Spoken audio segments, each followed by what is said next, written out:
Welcome back, everybody, to yet another episode on my channel. This time, what we're going to take a look at here is Live View in the menu for the K3 Mark III, and I will be doing a quick comparison of the K30, the K3, and the K3 Mark III, because there are some changes along the way.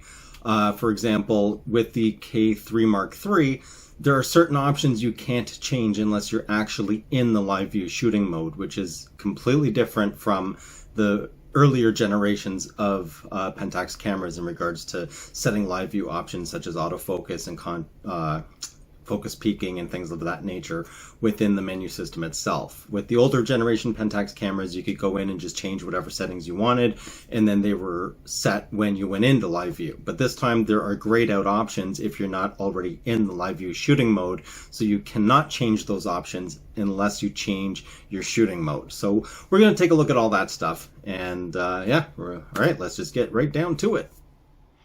Okay, so starting with the Pentax K30, you'll notice when you turn on the camera, it automatically defaults to optical viewfinder.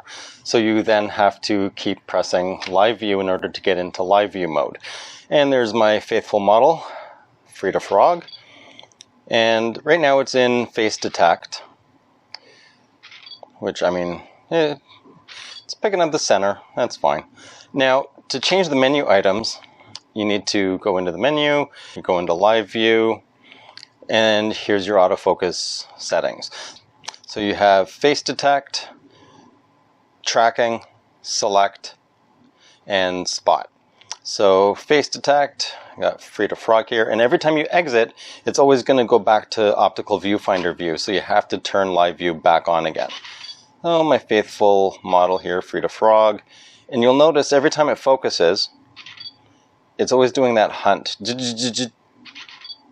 right? So now if we want to change something else, it has to flip the mirror again, goes back into the menu, and now we've got tracking, and you have to turn live view on again.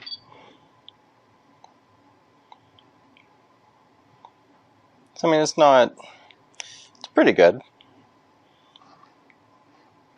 It does lag a little bit, see, just caught it off guard there. But it's not too bad. And from here, and then you've got select. Now let's turn the grid display on here.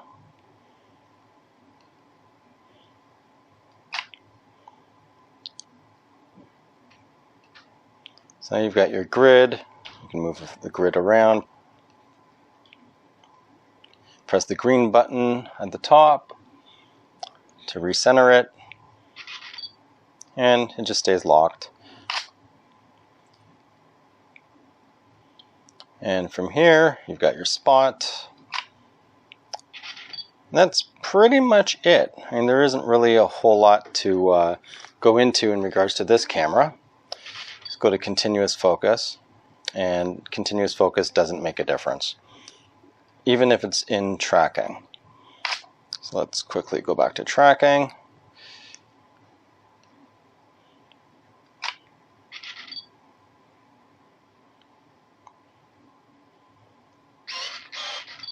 Okay, so it works in tracking. And now let's move on to the K3 Mark I. Okay, so here we have the K3 Mark I, and in order to access live view, you need to press the button to go into live view mode. Now if we want to change it, again, listen.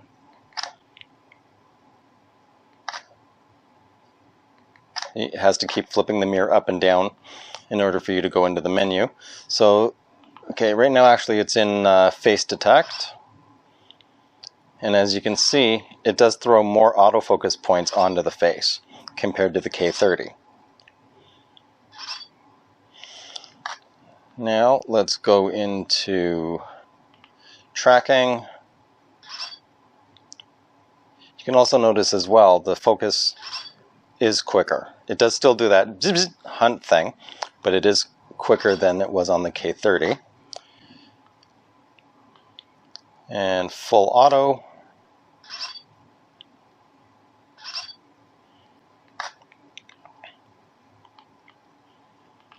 and the usual select, and focus peaking is on.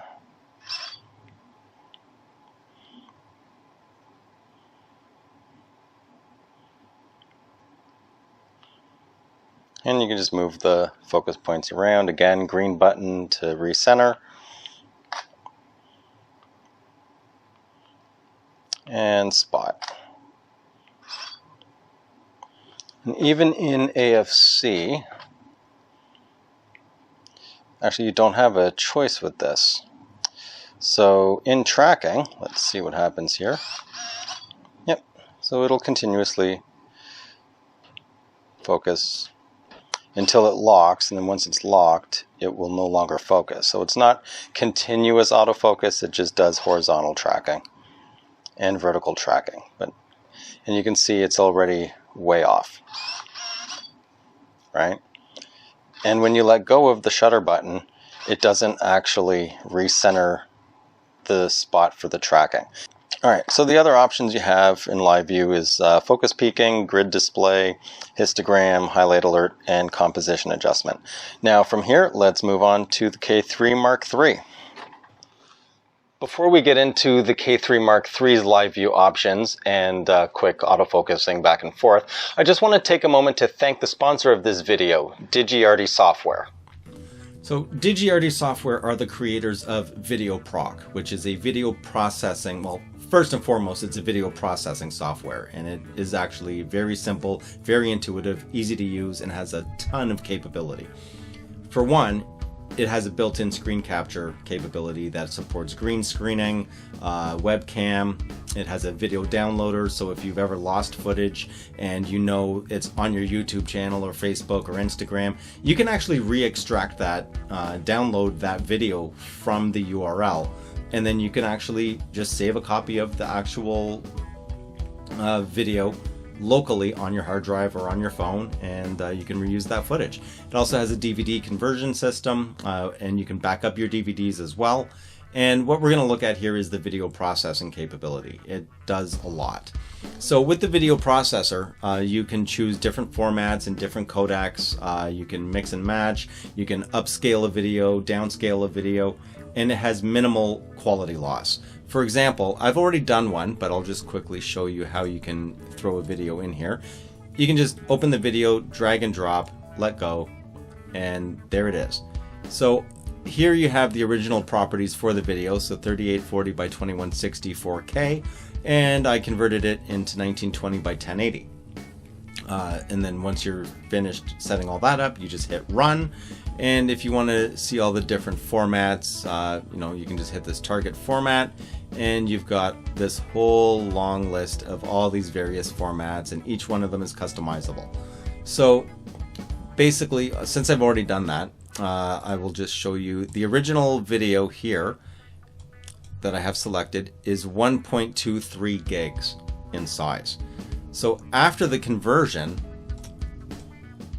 it's 38.4 megs to rescale it down to 1080. Now, here is what the 1080 looks like. And here is what the 4K looks like.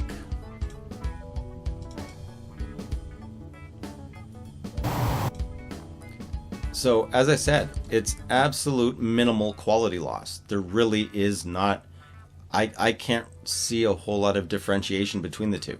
So thanks again, DigiArty, for sponsoring this video, and I will leave a link in the description for VideoProc if you guys want to check it out. I do suggest you do. It is a remarkable piece of software. Okay, so here we are with the K3 Mark III. Now, my suggestion, the first thing you want to figure out is going into the in the setup menu, the little wrench there, and go into Exposure Simulation Live View. And this is part of the monitor settings. Now, what you want to figure out is, do you want the live view experience to be similar to mirrorless, whereby the exposure will actually show the effect on the monitor itself, or the old way, which is having it off, where the monitor will automatically compensate in regards to shooting. I'll give you an example of what that seems like. So there we have f1.8, ISO 400, 1/125th of a second, and I'm going to change the exposure here, and you'll notice the exposure is going down, but the monitor is staying the same, right? Now, I generally have this on, and we'll see what that looks like. So as you start changing the settings, you'll notice it actually is showing as it would for the actual exposure. So you have an exact replication. Now, in regards to the live view experience for the changes in autofocus, you have auto area, zone select, tracking, select large, select medium, select small, and spot. So there is a lot more available. Let's see what auto does here. Just picks up the, I guess, the closest contrast area. And let's change this now to zone. So now you have a zone that you can move around a bit here and there. And within that zone, it'll just pick up whatever's within that zone, and you can have multiple autofocus points that show up as well. And you've got your tracking, which is a very, very, very small dot. It's actually hard to see. It's right in the center there. See where it's green? Right over here. Now, the nice thing about this is once you let go of the shutter button, it recenters automatically. No more having to press an additional button. It'll just automatically recenter. And the tracking is much quicker. And it's full-time tracking. So it'll try to track no matter where you move the camera. It's not just horizontal or vertical. And then you've got your select large, which is for, it's a large autofocus area. And recenter it, you just press the joystick in. And then you've got your medium, which just gives it a smaller square. Same thing. And small, little tiny square. And you've got your spot, which interestingly is a bigger square. I found that pretty interesting. And let's just put this back. We'll go back to auto. And then you've got your focus peaking, highlight edge, extract edge, and off. So that's if you're in manual focus. Then you have your contrast detect options, release priority, focus priority, and face detection on or off, only in auto area. So I have this set so it's just on automatically for face detect. For focus peaking, it does the peaking without you even touching anything on, you don't have to be focusing in. It starts doing the focus peaking, so you can dial it in before you take the shot, so you don't actually need to be on the shutter button in order to do the focus peaking. It's completely automatic.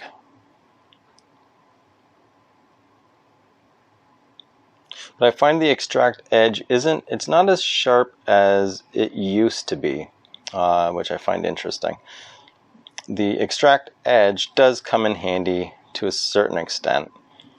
Like right about there would be the eye.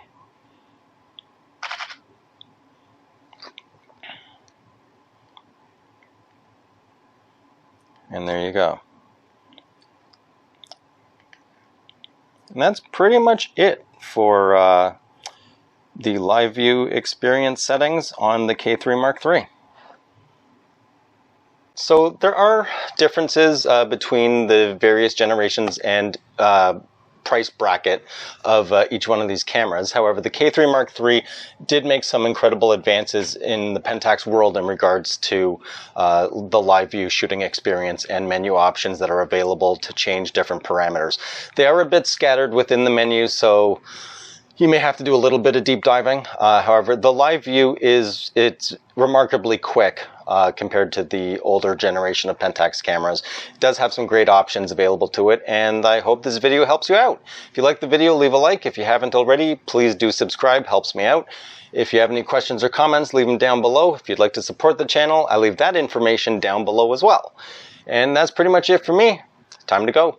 You'll see me on my next video. I'm out.